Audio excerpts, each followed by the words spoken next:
Can you hear us, Scott? Yeah. All right. So we're on, man.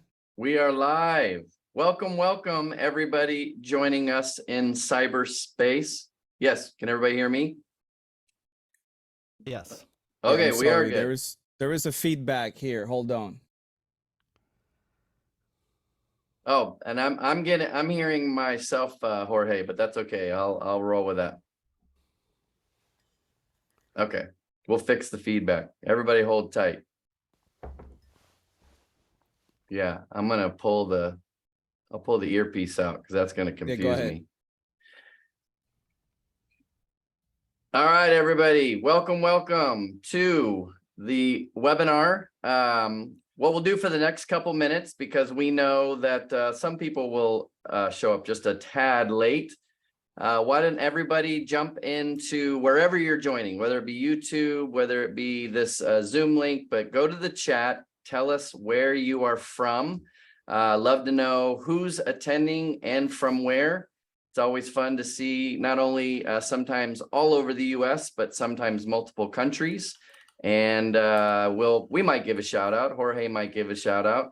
But we'll do that for a couple minutes. Tell us where you're from, and then we will join by introducing our distinguished panel of guests. And then we'll get started on this amazing webinar on why seminary and why redemption. But with that, oh, there we go. Jim Brooks from Chattanooga. So I am getting some people attending from the Zoom link. I think Jorge said we've got a few hundred already attending. Right. And so how are we doing on the feedback, Jorge? You can hear it. The feedback has been fixed. You can hear me now, right? Yeah, feedback but I'm has been getting fixed. major feedback on me. You probably have a tab open somewhere, because that's what I was creating the feedback, because I opened Microsoft Edge. Yeah, so what I'll do is I'll just pull my speaker out of my ear and then we'll be good to go. I don't know why Microsoft Edge all right, let's see here. That. It is 10:05 my time. I don't know where you are. I know Chattanooga, Jim Brooks, I think what's that, a couple hour time difference. But let's go ahead and get started. This is going to be, again, we're going to try to keep this to an hour, trying to be mindful of busy schedules and so on. And so, again, throughout the webinar, as different panelists are giving their input on redemption, their experience as students, we also have faculty. Go ahead and ask questions wherever you are. Again, Jorge and John are going to monitor that, and we will address that towards the end. So again, if there's something during today's webinar that maybe didn't make sense, or you need to clear the air, go ahead and put that in the chat wherever you're attending, and we will address those later. But with that, let me give you an outline of today's webinar. We're going to talk about why seminary? Why would you think or consider about this journey called seminary? And then we're going to talk about redemption. Why Redemption Seminary? And then we're going to talk to students and faculty. We've got some questions that a lot of people have asked. So we're going to address some of the main questions. And then we'll tell you how to possibly join Redemption Seminary. So we'll give you the website and so on. But first, you see a bunch of faces in the room. And so I want to introduce, again, our distinguished panel of guests. First, we have Hannah Seymour. And I'm going to make sure I get this correctly by reading the official. I said, everybody, give me a couple lines. I don't need the, the full page bio, but give me a couple lines so I can honor you and let everybody know who's joining today. But Hannah Seymour is an author, speaker, podcaster. Her book, The College Girls Survival Guide, and her podcast, No Matter What with Hannah Seymour. And she has another book, 25-Day Bible Studies, all aimed to give women a biblical foundation so they can be the person God created them to be no matter what. Then we have Gregory. Raise your hand there, Gregory. Gregory Richardson is an ethical hacker. Well, that's a whole nother webinar that maybe you'll be part two. Redemption graduate this year. Whoop, whoop. Leader in the cyber security industry for the past 20 plus years. He's spoken in front of subcommittees of the United Nations, and other talking about cybersecurity, and routinely presents to groups of professionals, companies, and so on, and several thousands of people. So welcome, Gregory. Next, we have Jessica Thompson. Known Jessica for a long, long time. I'm surprised Padres fan is not the first part of your bio, but I'll throw that in there because you didn't. But as a student and soon graduating student of Redemption, author, speaker, pastor, she has a long history of ministry experience in women and family ministries. She earned her bachelor's degree in theology from the Bible College at Berean Bible College in Palm Way, California. That's kind of where you live in that area, right? Yes. That's why all that sun is kind of pouring in. I don't know much about that being up here in Washington. Next, we have Elise Fitzpatrick, and let me connect those dots. Elise made Jessica. She's Jessica's mother, author, speaker, also Padres fan. I got to put that in here as well. Member of the Redemption Advisory Council, along with myself and others. Elise holds a certificate in biblical counseling from CCEF and an MA, and she's a frequent speaker. One of my favorites, honestly. People ask me all the time, hey, we need a fantastic speaker at our event. And I don't know how many times I've given out Elise's business card. Been married for 40 years, has 3 adult children and 6 really, she put this, adorable grandchildren. Yes. Aren't all grandchildren adorable though? I've never seen a bio where, maybe one wasn't that adorable. But anyway, Jorge is our host. That's what we see up there. He is our tech extraordinaire, is a speaker at crossexamine.org. Many of you are familiar with Cross-Examine, amazing ministry. He's the technology and innovation director for the ministry. And he's also the founder of Worldview Media and a proud Heiserite. He's got his hat on. Let me show my hat. I know there's some jealousy now. How do I get a Heiserite hat? Maybe Jorge later will explain how you can do that. But thank you, Jorge. When we decided to put this thing together, we were like, we have to have Jorge be the producer. So thank you. Thank you. And then lastly, John Schwant is the president of Redemption Seminary, previous leader of mobile education, which is a massive department at Logos Bible Software, and author and teacher of biblical Greek. Probably the worst week of my entire life was when I took Greek in a week with Dr. John Schwant. It was absolutely horrible. I tried. I did. It's not horrible because of John. I just could not take in an entire, Greek class in 5 days. Well, I still have PTSD. But anyway, and who am I? I'm Scott. Been with Logos now for 26 years and friends with most. Just met Gregory this morning. So soon Gregory will be a friend of mine as well. And good to be here. Oh, and I forgot to introduce Joel Wingo, the academic dean. You know what? I didn't check my email. Joel, let me see here to find out how amazing Joel is and all the many, many degrees he's got. But Joel is joining us from Redemption. But most importantly, he's the guy you got to know because he's the academic dean. And we will ask him a few questions today as well. So with that, we've got our bios done. And now let's get to the point of why we're here. John and I had a conversation this morning on kind of how we would like this webinar to go today.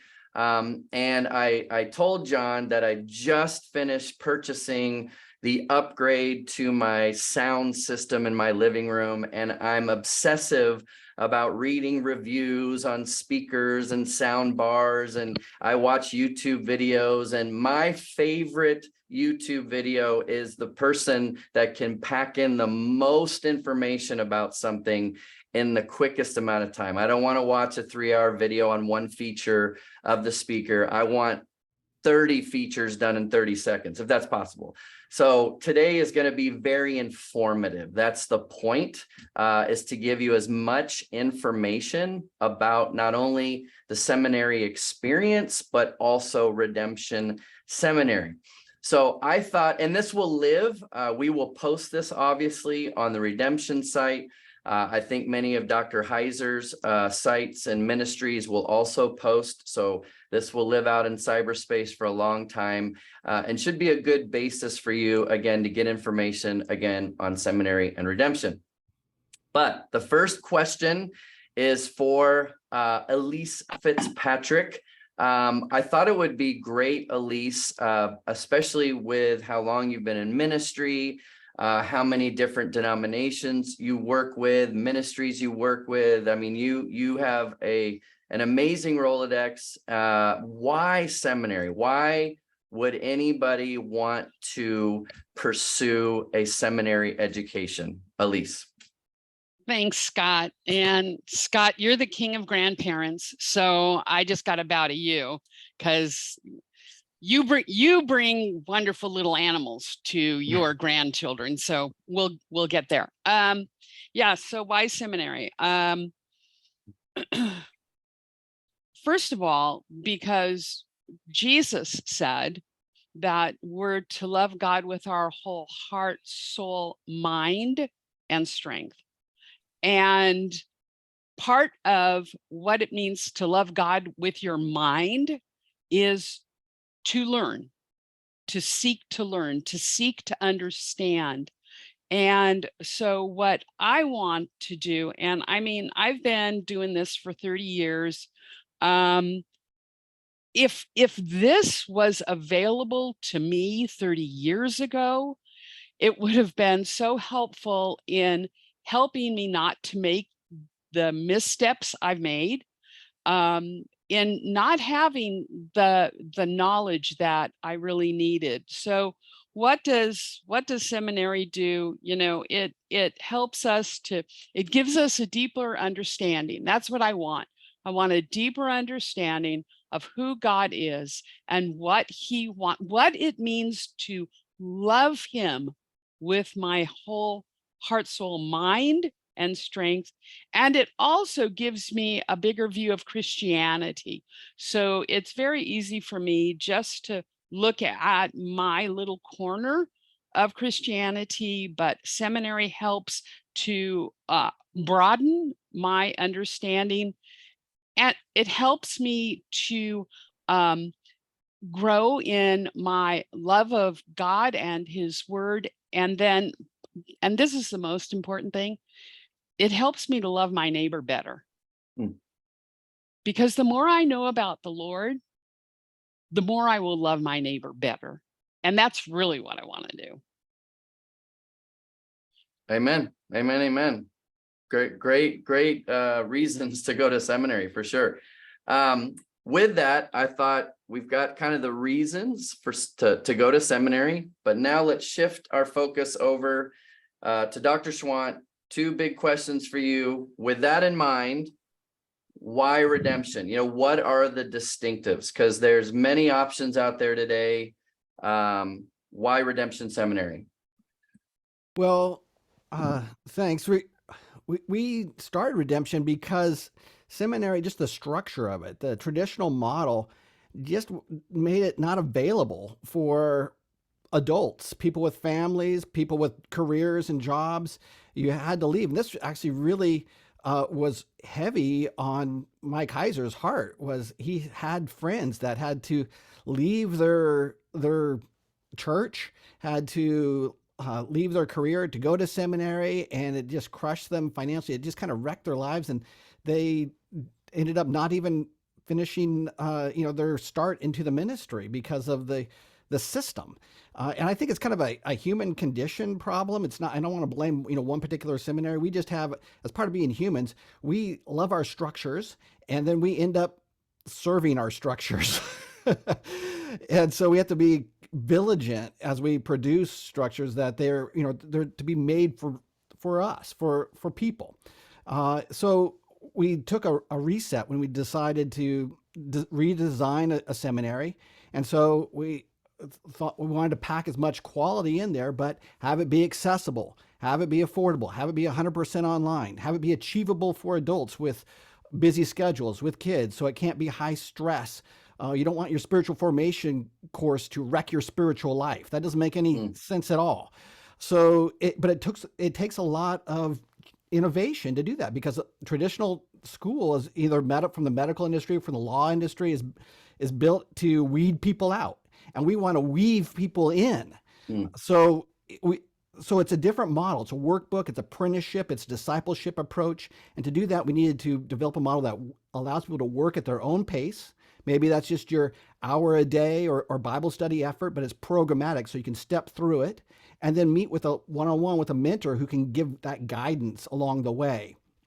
So it's relational. And the last point is it's not just preparatory. A lot of traditional model is to prepare you for a future ministry. We wanted to weave this work into your current ministry. So whatever your current relationships, how is this course? It could be on church history. It could be on systematic theology, but how does it affect your current relationships, your current ministry? And so there should be immediate benefits, not just a hope for benefit. So those are some of the key distinctives for Redemption.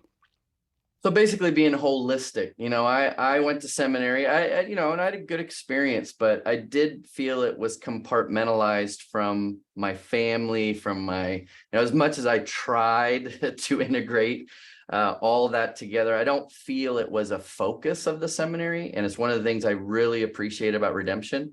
So how you kind of alluded, but we did a webinar maybe 7 months ago with our dear friend, Dr. Michael Heiser, as we know, passed away recently. But how does Redemption kind of fit into his philosophy, again, of theological education? Because I think it is some people, I think it was even Gregory before we went live said, I didn't even know that Dr. Heiser was foundational in the development of Redemption.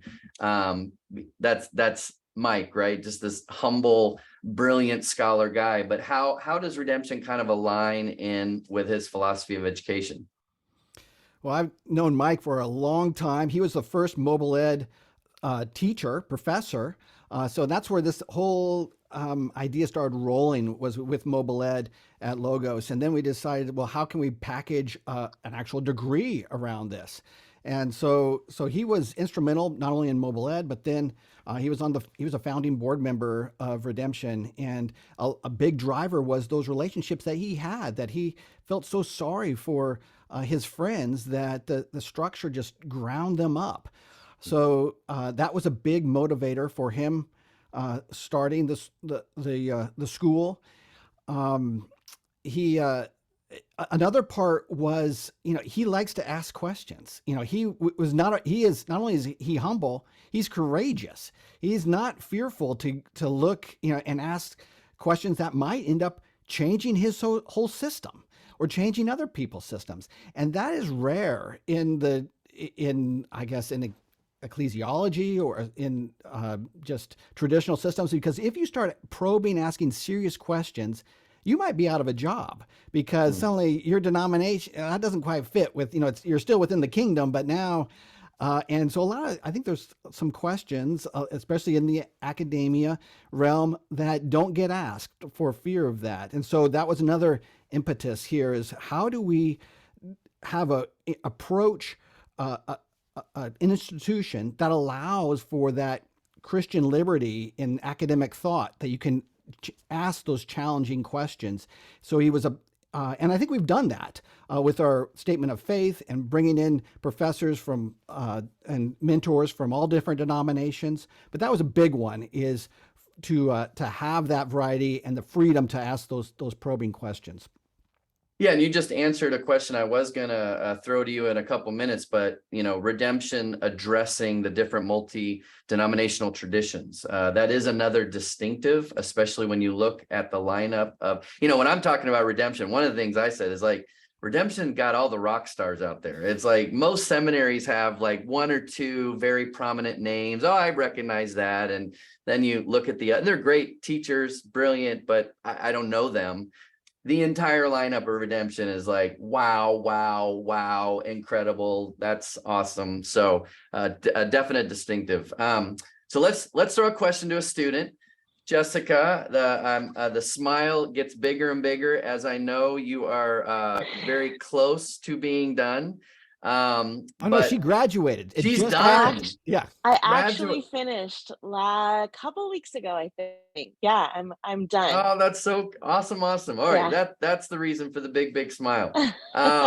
So how do you expect completing this degree at Redemption? How is that going to, I mean, it's probably already impacted your ministry, but what is your expectation now that you are a graduate? Yeah, I gotta say that one of the things that maybe I wasn't expecting, but one of the things that has happened is, man, I have come out of this experience really humbled by how little I knew. Mm. And I think that's a Mm. really great thing. And how little I still, I mean, don't get me wrong, I learned a ton, but I think over and over again, I was like, wow, this is, there's so much more. Um, and I think that's one of the things that Dr. Heiser, there's so much more than what I'm actually even studying. Even the ancient Near East context, I learned so much, and yet I'm so humbled by how much I still don't know. And so I think that humility is going to serve me well. It has already. It does serve me well as I'm looking to minister and share this knowledge with other people. It's helped me to understand scripture in a totally different way. What I've learned over the past year and a half, um, my goodness. And you mentioned earlier that I've written some books, and I'm like looking back on them, and I'm like, wow, that's interesting. All the things that I said. Um, I trust that it's in God's hands, and I'm not denying what I said. I'm just saying I think that I probably would have worded things a little bit differently with the knowledge I have now. So I guess that humility, the being able to share that knowledge in a way where I don't think I thought I was a lot smarter than I actually am or was. And so now there's a humility in being able to share the truths that I've learned. And a humility that I even get to learn these things. Man, Mm. it's really great. It's really amazing. It's such a blessing that I was able to spend this time broadening, deepening my knowledge of the word and really of who God is and how beautiful the story of redemption is. And so for me, I think what I would have expected to say when I started this program was, oh, I'm going to be able to teach the Bible better. And now I'm like, wow, I don't really know very much at all. So let me just share with you what I do know. And the goodness of God in bringing me through that process. So I guess not really what I expected to learn, but I think it's what I needed to learn. Amen. Amen. All right, Hannah, this is a kind of a similar question, but what are the benefits to your current ministry, writing, podcasting, and so on, by taking the class, like immediate benefits for you? Yeah, I think really similar to Jessica, the humility that seminary has given me, and I think the grace for going, okay, whether it's in a conversation where I'm co-hosting in a podcast or talking with a neighbor or about to teach a passage, going, okay, this is where I kind of will land interpreting this passage. But let me tell you about two other ideas that are just as prominent, and men and women who love the Lord and have spent their whole life studying scripture, they think that this is the best interpretation. I think I have just found so much more. It really is just humility and grace of, listen, no one knows it all, and an appreciation for that. So I think that, and just the awareness of, gosh, the depth of the Lord, the depth of the church, of his workings here on earth. It gives you both an awe of, wow, I can't believe we get to be part of this, and also a kind of heightens the responsibility of, we get to be a part of this. And so I think it's just kind of added a level of excitement for me too. And again, and some things that we might call ministry, but also just like as a mom and as a neighbor on a street with people who know the Lord and don't know the Lord. And just all the ways that our lives, we all have a sphere of influence, whether it's, thousands or 12. And that matters. And seminary can't not impact that.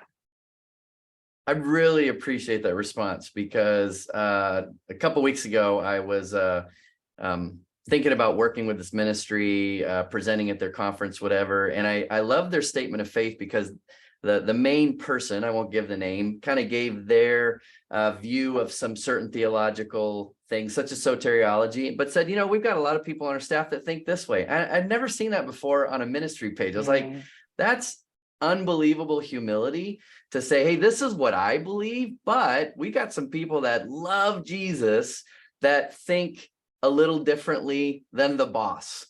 And I was like, wow, because, there is some context where, that would get you ousted. So I loved that response on the website, and I appreciate that response from you. Now, Gregory, one of the distinctives, which was almost completely missing from my seminary experience, was the mentoring, the mentorship. I was told, read the stack of books, here's your papers, here's your test, you're on your own.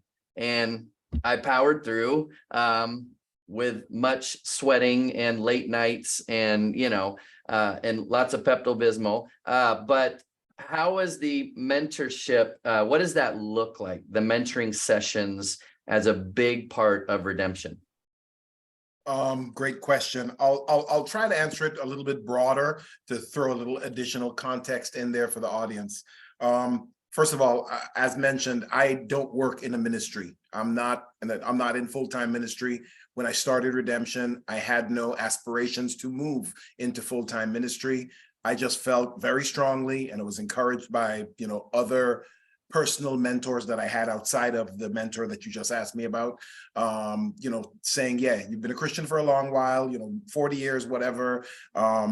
If you're feeling this urge to dive deeper and learn the Bible better, much in the way that Jessica was describing, it's a good process to go through. So for that, that's really the only reason I jumped in. Everything else you described, Scott, about your process, I was given a pile of books, felt sometimes like I was thrown a bit to the wolves, no offense. Tons of late night hours, which I've noticed I am not as well suited for as I was when I was much younger. Anyway, it's a different conversation. But yeah, all of that is exactly the same. I don't know how I would have been able to be successful without I believe it was weekly or bi-weekly, it was at minimum bi-weekly check-ins with my mentors. And per each class, I had different mentors. I started noticing I worked well with specific mentors, so I would, keep reselecting those, but I had the option to select a new mentor for every single class that I took. That centered me. Multiple times my mentor was like real practical. Greg, take a break, stop what you're doing. You're getting lost in the weeds, refocus. I need you to grab this specific book, look at chapter 2, reread it, and apply that to the question that I'm asking you to answer over here. And the refocusing on that, and even having a mentor be able, like, my personality is such that I tend to, and I think this is vehemently anti-Christian, and it's kind of blended into our society in this Western hemisphere. But I tend to feel like I can muscle through everything on my own. I dropped out of, interestingly, I dropped out of college. So up until very recently, a couple of months ago when I graduated, I had no college degree at all. I found success and my place in the world by muscling through it, in cybersecurity, et cetera. So it became very normal for me to feel like if I just, put the long hours in and do the trainings and read the books and watch the YouTube videos and study hard, I can accomplish it. Like Jessica said, this process was humbling in that it showed me exactly how much I didn't know, and it showed me how much I absolutely need other people to walk through this with me. And that's where the mentorship fed that. I have maintained a relationship with two of my mentors right now. Like I'm done with, I got the degree hung up in my office. I'm done with it.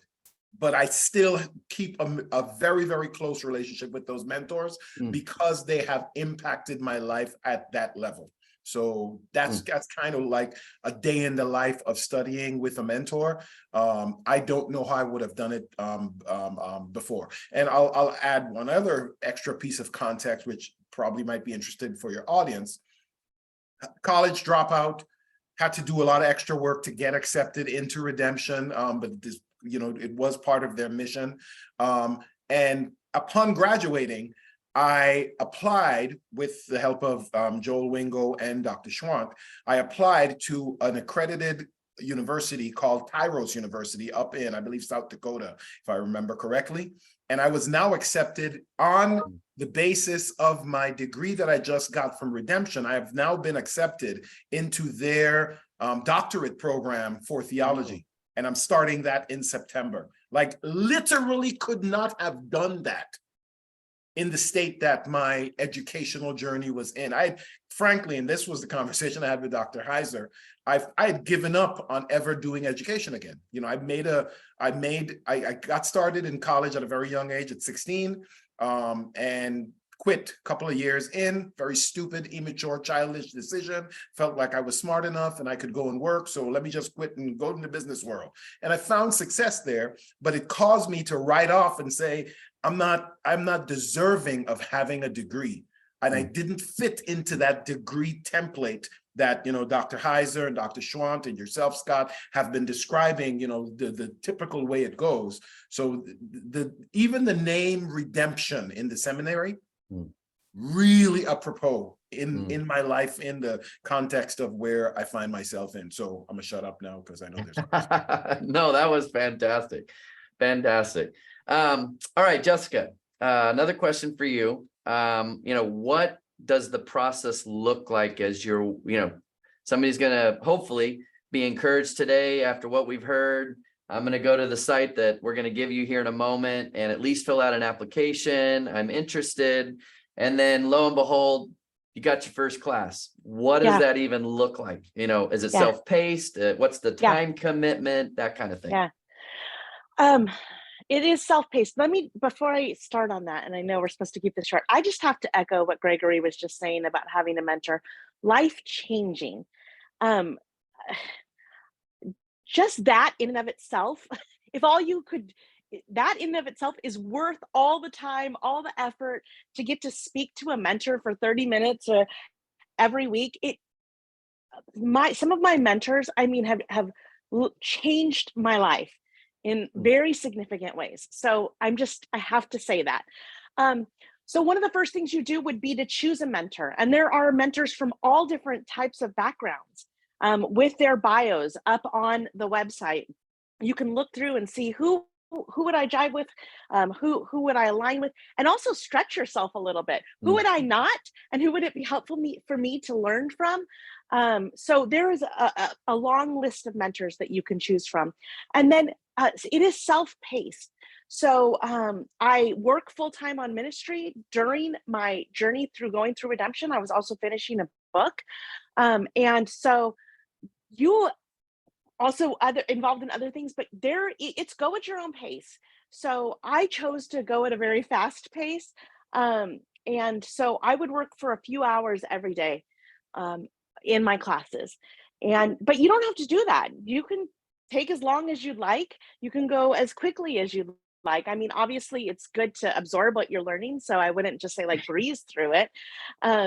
So yeah, go at your own pace. You get a program journal. It tells you step by step exactly what to do. You know what you have videos that you watch, and then you go back in where there's lectures that you watch, you go back in, and there's questions that you answer about each unit. At the end of each unit, you have a mentor call that you've set up already. That's 30 minutes where they make sure that you're understanding what you learned, not just regurgitating it, which I think, is a traditional sort of a model, but truly understand what you're learning and how it applies to your context. Those questions for me, like, okay, great, Jess. How does this apply exactly to where you're ministering right now? And then helping me think through that, so valuable. So that's what it looks like. You work through the whole thing.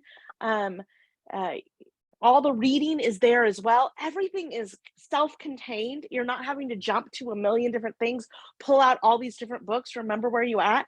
It's all right there. So super accessible, very easy to use. Felt it very easy to use. Questions, and can I just say too, what it starts with is spiritual formation, which is then revisited all throughout the program. So it isn't just that you're learning knowledge, it's that you're looking at your life and seeing how that knowledge does change who you are. Awesome. Yeah, and I do appreciate the self-paced nature of Redemption, because I remember, again, when I was in school, it was not self-paced. It was like, you got to get this done in 8 weeks. Life happens, I got a million kids, as you know, weddings, and it's like, oh, I really can't be in a class. It didn't matter. It was like, you got to get this done.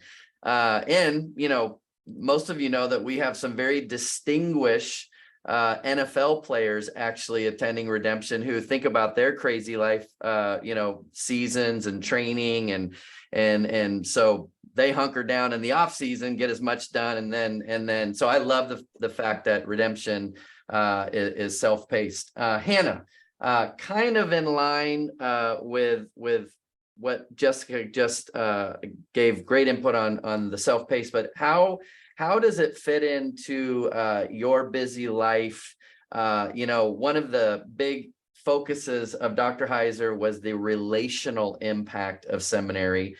So what has been the relational impact of your journey with your spouse, with your kids, with those that you do life with? I think that would be some interesting input. Yeah, I know Dr. Heiser would talk about the traditional model. There can really be a negative impact, and the desire that Redemption does not do that. And even better, that there's a positive impact, right? Like when I first sat down and really started thinking about this and talked with my husband and said, this is what I think it's going to look like. If this makes you nervous, and because of our time and balancing, we have 3 kids, they're 5, 4, and 2. He does a lot so that I can be in my office working on my classes. And so we talked about that in advance, but if he was here today, he would probably say, like, honestly, I barely noticed that she's doing her coursework. Like, it really hasn't been that big of a deal for us. My kids, my 4-year-old, like, he would have been 3 at the time, but a few months into me doing my coursework, I typically get up early before my kids do. I work on class for like an hour and a half to 2 hours. And then I usually put in another hour and a half after they're in bed. And then sometimes I might have to catch up on the weekends if we, had something going on one evening, or I just take Sunday mornings off, whatever. But a few months in, I went up to my then 3-year-old and said, hey, what are you working on? He was cutting some things at his little table. And he looked up at me and he said, sorry, Mama, I can't play with you right now. I'm doing seminary. And then went back to his, but so that's what I would say. My kids know, they know Mom's in her office. She's working on her classes. But going back to kind of what we were talking about before, I am a better mom and a wife because of what I am learning in this program, because my love for the Lord is deepening. My love for others is deepening. And I think I'm in 2 theology classes right now. And that's just what I keep coming back to, is theology should drive us to worship and to love the Lord and others more deeply. And so, yeah, is there an impact of me being in seminary? Logistically, yes, but spiritually, what an even greater impact. So if I can do it, you can do it. That's what I tell my friends who are interested. I'm like, if I can do it, you can do it. Well, you know what?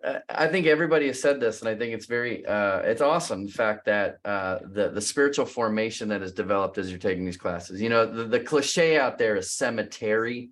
Back in the day when it was just memorizing, reading, and that was it. I love the fact that so much, and I think, everybody, my son is a student, actually graduate now. And one of the things also for him was the mentoring sessions, just the kind of very pastoral. It was taking very lofty, heady theology, but trying to get it inside, that it bears fruit for the kingdom. And it should be an overflow. I mean, the more we learn about the Lord, if it's not affecting the way you treat others, then something's seriously wrong. So I really, again, can't stress enough how vital not only the spiritual formation focus at Redemption, but also the mentoring. All right, so that's we'll have some more student questions, but I did want to bring in some of the more administrative side, because I know there's probably some questions about accreditation. And then for all the Heiserites that have joined us, what is the connection with Awakening and their certificate and things like that? So first question I will throw out there to Joel. What is the accreditation status right now and the plans for Redemption? Thanks, Scott, and hello, everyone. Great question. We get this a lot. We started receiving our first students in 2020. And so accreditation is a multi-year long process, but we have good news. We're actually listed right now as an institution to be considered for accreditation by the accreditor we're aiming to work with and get accredited by, the Distance Education Accrediting Commission. We're now listed as an institution to be considered this January when they vote. So the decision rests with them, but we've successfully turned in several self-studies. They like some of the things that we have to offer, like one-on-one mentoring by a professor with a doctoral degree. That's pretty hard to find, but it satisfies that qualified interaction with a professor that you need in distance education. Also, every student has all their learning resources because of Logos and mobile ed. So that's another positive. And then, of course, we're designed to meet the needs of this particular audience, adult Christian learners who are able to keep ministering in their settings and still grow through their education at the same time. So there's a few factors that have worked in our favor.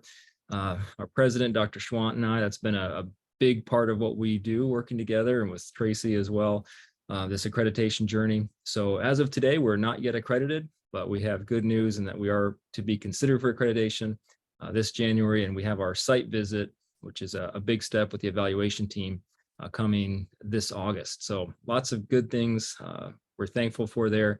And for anyone who's curious, the Distance Education Accrediting Commission, DEAC, their website is deac.org. You can look up institutions to be considered there and see our seminary's name listed. And also they are recognized by the accreditor of accreditors, CHIA, and also by the U.S. Department of Education. So they check all the boxes there, and we've really benefited from working with them. As many people know, accreditation is both a quality assurance process. So telling the public someone has evaluated the school, and so you're not likely to be defrauded.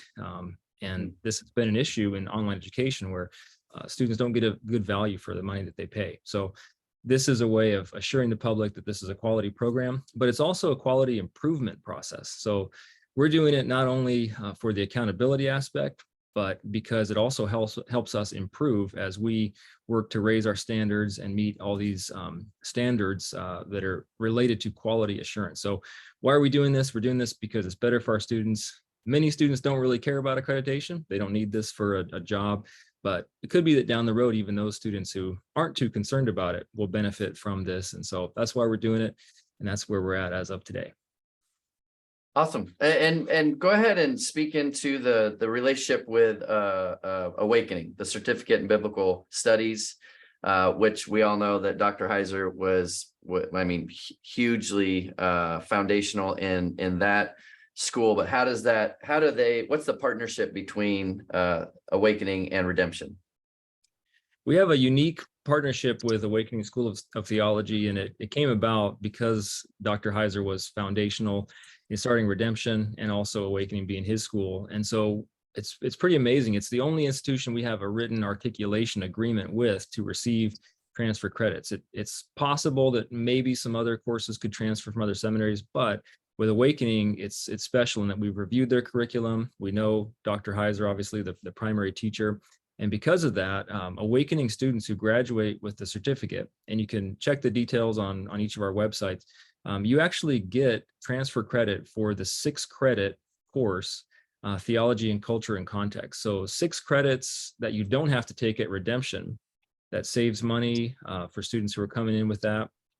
And so it's a huge benefit for those that complete Awakening School of Theology and want to continue on with something that fits Dr. Heiser's vision for theological education. He was all about reaching more people with seminary education, seminary level education, like what you get at Awakening. We're continuing that toward a master's degree here. And we want to see more people equipped in the church, wherever their paycheck comes from.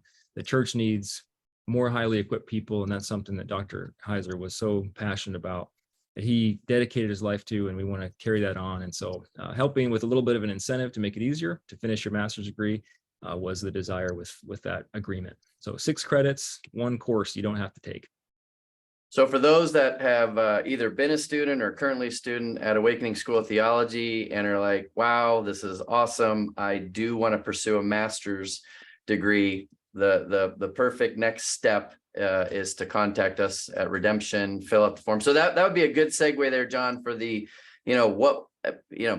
people watching. Wow, this sounds incredibly interesting. What do I do? What website do I go to? I know that there's a special offer right now, and then we'll come back for another 10, 15 minutes. I've got a few more questions, but John, where do interested viewers go for enrolling in Redemption? So redemptionseminary.org/why not, with no spaces, just why not all together. We have that's the place where you can start the application process, or in some circumstances, there has to be a waiting list depending on your state of residence, but that's the place where we'll start that conversation and we'll get you into the fold one way or another. So that's where you can take advantage of the special offer of 20% off your first course and $20 off the application fee. So redemptionseminary.org/why not. Okay, and with that, last question for faculty, and I saved this one for John Schwant, Dr. Schwant, because it's an original biblical language question. Does Redemption offer biblical languages? And John, if you like, you could actually answer this in Greek. So go ahead. Never fails. I would, yes. So Greek is a personal passion of mine. Actually, I'm always surrounded by a Greek book. And so here's mine, actually. So I have invested a lot of my life into this. I think it's an important part. I don't think it should be a barrier, though. I think there should be lots of on-ramps to learning biblical languages. So it would be strange for me to be a part of any institution that didn't offer biblical languages. And so we're limited on what new programs we can produce during the accreditation process. And if you're watching this recorded, check this information about where we are in accreditation might be old. So please check the Redemption website to see our current status on that. So as soon as we finish that process, we can launch new programs. We will be producing new courses in original languages, and you can expect those in next year, 2024. All right. I think I do want to reiterate the distinctives again. For those of you that have stayed with us to the end, we're almost at the end. We are going to open up the floor for some questions. So hopefully Jorge and John have pulled some. I know that we've already got a few in the Zoom chat, but I don't know what's out there on YouTube and the other social media channels. But I actually let's have Gregory one more time. Is seminary just for the professional? It's the person on the pastoral track. I know many of you are in full-time ministry, whether it be writing, podcasting, but I really am intrigued by your story, Gregory. I'm not in full-time ministry per se. I mean, I work at Logos, but I'm not a preacher, pastor. I'm not teaching theology per se. Talk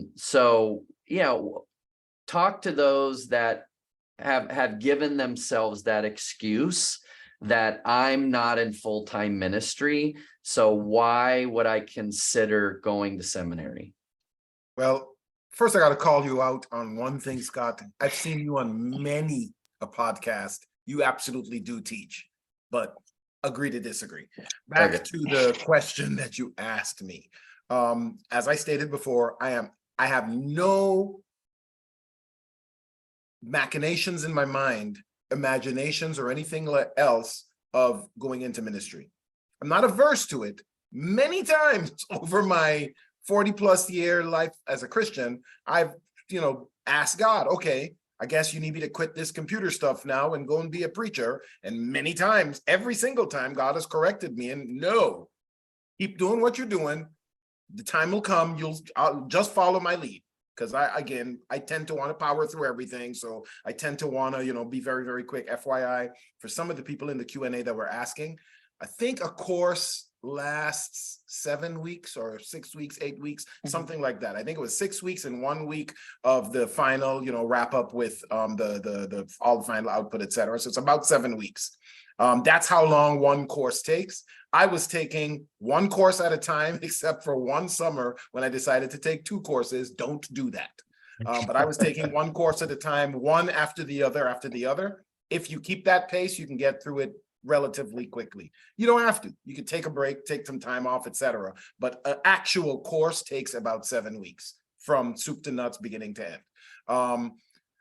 Why would you do this if you have no aspirations of becoming a minister, going to work in full-time ministry, etc.? I can speak for me. I engage with business executives on a weekly basis. Like, that's my job. I go and I speak to business people about their cybersecurity problems. How can they prevent bad hackers from doing bad stuff to them? And my biblical worldview is now able to be, because I have the language, the research skills and everything else, I can apply what I've learned there into my daily work.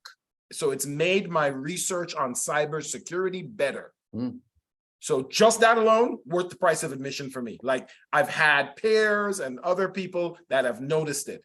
The next thing though, because of the humility that it introduces, and I believe it was Hannah that mentioned this, you become so aware of, there are many things in the Bible, and I'm randomly paraphrasing Dr. Heiser here, that the Bible God didn't intend to make clear in the Bible. Eschatology is a famous one. Like, there is no absolute, it's crystal clear, you gotta be, might get a little controversial here, pre-mill or post-mill or whatever. It's not clearly in the Bible. A popular one of the zeitgeist today is complementarianism. Should women be allowed to teach? That's a whole. Now, before I came to Redemption, I assumed one way was the right way and the other way was the wrong way because it's in the Bible. I've now learned to be a little bit more humble, and my therapist says it's called meekness, because meekness is the ability to understand that you might be wrong, and it's okay to be wrong, or the opposite. It's okay for that other person to be wrong. You don't need to correct every single thing. So that it brought that into my worldview in a Christian context that I did not have before. We have been really, really well trained as Christians to be dogmatic. I grew up learning that, Genesis 1, it was all about, God talking to the Trinity, and how dare you consider that as even something different. And we now form battle lines within the church on those types of very much ancillary, secondary things.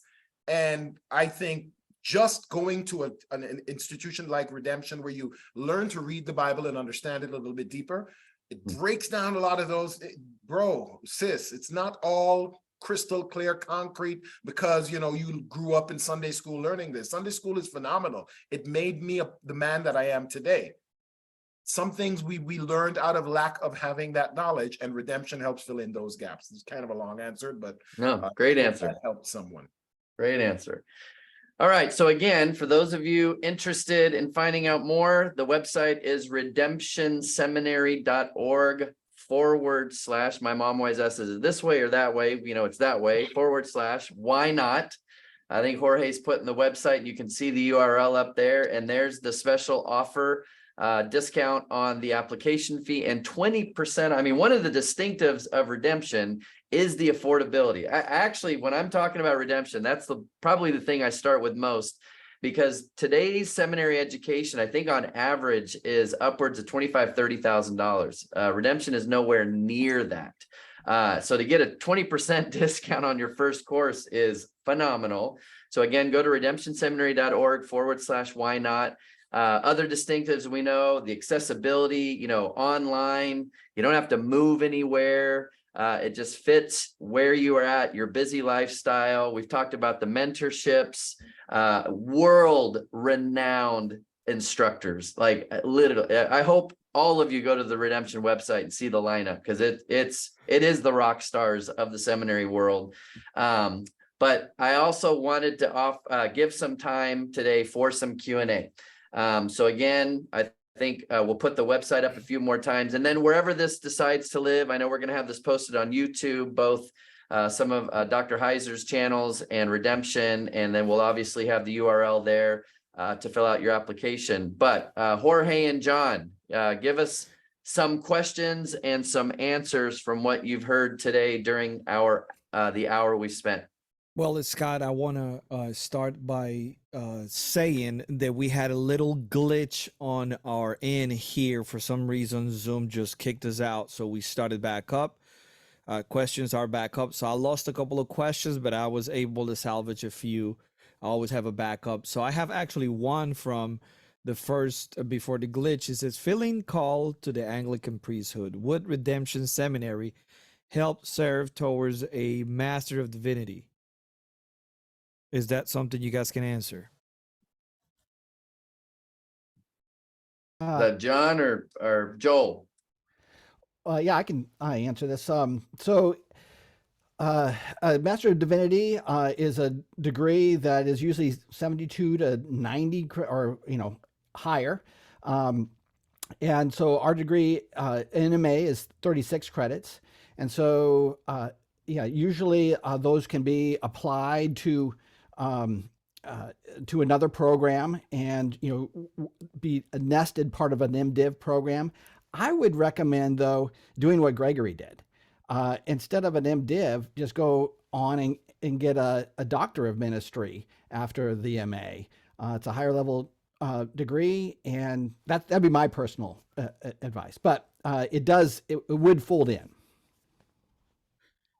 I got another question here. He says, and I think you answered this on the chat, but I want you to answer this for everyone who are watching. We have over 100 people watching live right now. And the question is, if you don't have an undergraduate degree, can I attend Redemption? Is there a program to get some sort of undergraduate so I can attend the seminary?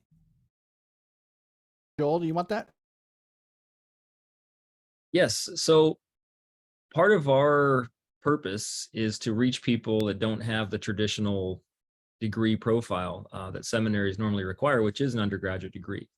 Accreditation requirements don't allow us to fully open up the door to where an undergrad degree isn't the typical requirement. So it is still the typical requirement to get into our master's program, but we can make a limited number of exceptions per year. And so we have filled our quota of what we can allow for exceptions for 2023, but those interested in a slot for that kind of exception for 2024 could go ahead and apply.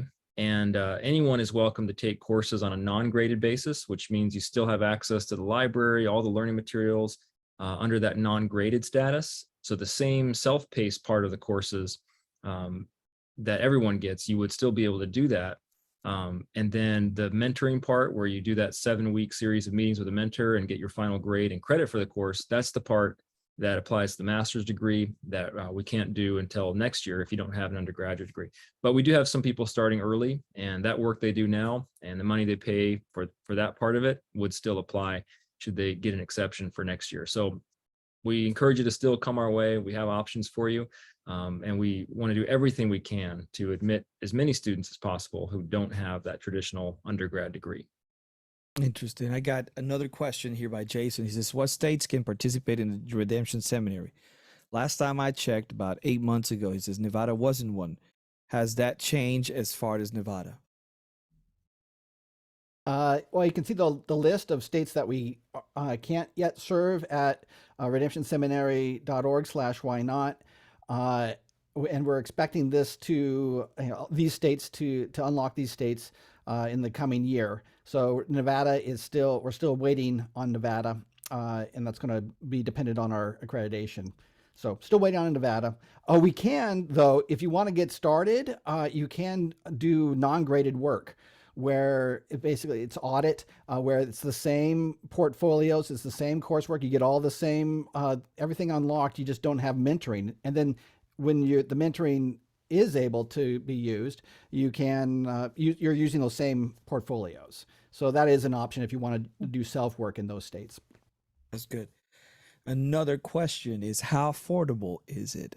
This is one of the questions that are going to be foundational for a lot of people on the other side of the screen, because they work, they have kids, mortgages, et cetera, et cetera. How affordable is it? I don't feel like I don't want to be answering all the questions, but I think we're dedicated. It's one of our commitments is to stay affordable. And so we have metrics of the median income. That's how we price things. So a lot of people are asking, well, once you get accredited, are you going to raise your prices? We're not going to raise prices based on accreditation. We are setting our prices based on what is affordable. So we're consciously coming in lower than I'm paying for my junior high Christian school for my kids.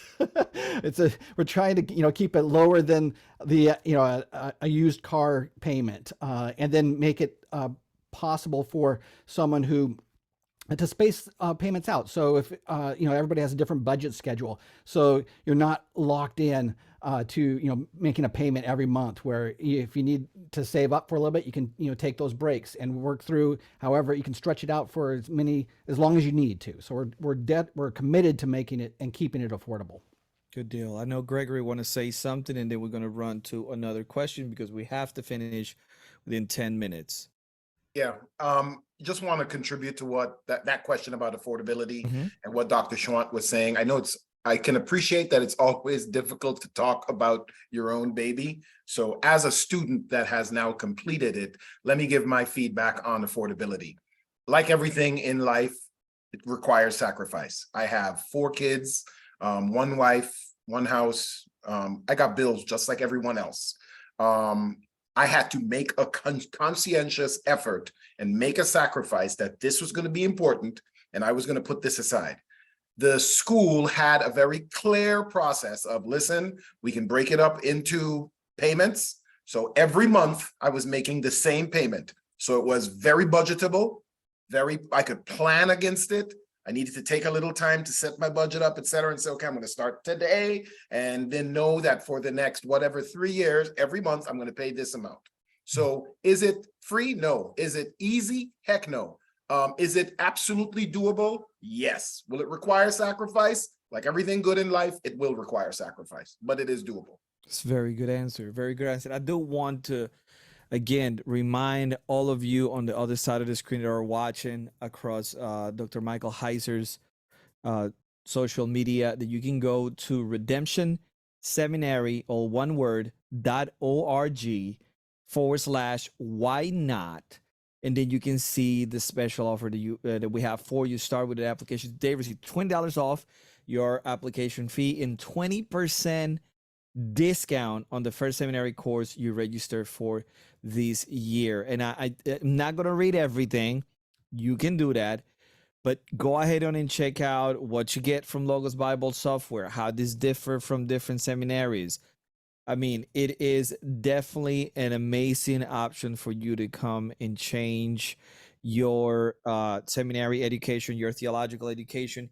You got to come and be a student of the word. Mike used to say, Bible reading and Bible study are 2 different things. And believe me, the Bible is full of weird stuff that we know is important. So we have to make sure that we come to Redemption Seminary, sign up, and then you will be on your way. I have 5 minutes and a couple of questions here. So we have Sarah She asked the following question. She says, what advice you give for someone who does not have any theology background, but is interested in theology or seminary? Where does one start? Guess my question, which module should I start with? I'll let somebody else answer this one. Joel. Well, some of the students may have an opinion on their favorite course, but our typical recommended sequence starts with a course that's a little bit unusual for seminary, and it's often a neglected topic, and that is leadership and spiritual formation for leaders. So that's our first course in the program. We recommend people start with that one because it lays a good personal foundation for your own growth throughout the seminary program ahead. We do have some exceptions to that are possible, especially if you're in a non-graded type of route, just kind of checking it out. We have courses on Old Testament, New Testament, 2 courses on systematic theology, a course on discipleship, church history, and several more. So you can choose the course you want, but we recommend starting with the spiritual formation course. It's very good. We have actually, I'm going to squeeze another question there. Because we have people from overseas. We have Marvin from India. We got another one. He doesn't tell. Oh, Canada. He says, is this going to be available to international students? And also in the future with an accredited undergraduate degree.